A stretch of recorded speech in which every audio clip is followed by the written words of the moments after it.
আজকে যে রাস্তা এই যে মেট্রো রেল, এই মেট্রো রেল নিচে যে এত পানি কেন, এর কারণ কি? এই মেট্রো রেলের প্রথম বিষয় হচ্ছে আমাদের এই মিরপুর কাজীপাড়ায় সবসময় পানি জমে থাকে। আর দ্বিতীয়ত তো আজকে যে বিচ্ছিরি অবস্থাটা তৈরি হয়েছে সেটা হচ্ছে অসময়ে এই খোরাখুরি এবং হচ্ছে পয় নিষ্কাশনের যে ব্যবস্থাটা এটা মোটামুটি ব্রোকেন। এই ব্রোকেন হওয়ার কারণে যথেষ্ট জায়গা দিয়ে পানি যাওয়ার সুযোগ নেই, এটা জমে গেছে এবং এইটা এত দীর্ঘস্থায়ী হয় না।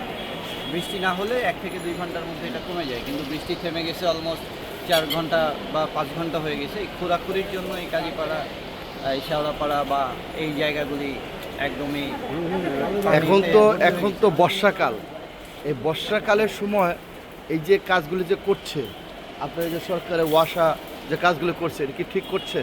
এই রোডস অ্যান্ড হাইওয়েজ বা ওয়াসা যে ধরনের কাজগুলি করছে এটা আমি ব্যক্তিগতভাবে বলবো যে এটা হচ্ছে সমন্বয়হীনতা এবং অদূরদর্শিতার একটা ফলাফল আমরা জনগণ ভোগ করছি।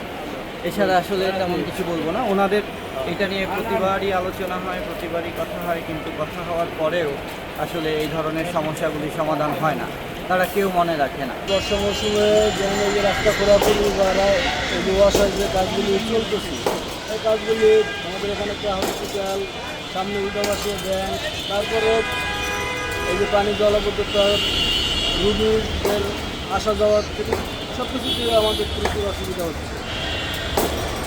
তারপরে কথা হলো যে এই যে রাস্তা কেমন আছে, রাস্তা আয়োজন কতটুকু রাস্তা ভালো আছে, কতটুকু রাস্তা খারাপ আছে, এই যে গাড়িগুলি যাইতে পারতেছে না, রুগীগুলি আসতে পারতেছে না, এমার্জেন্সি অ্যাম্বুলেন্সও তোরা রাস্তায় আসছে, এই অ্যাম্বুলেন্সগুলি আসতে পারতেছে না।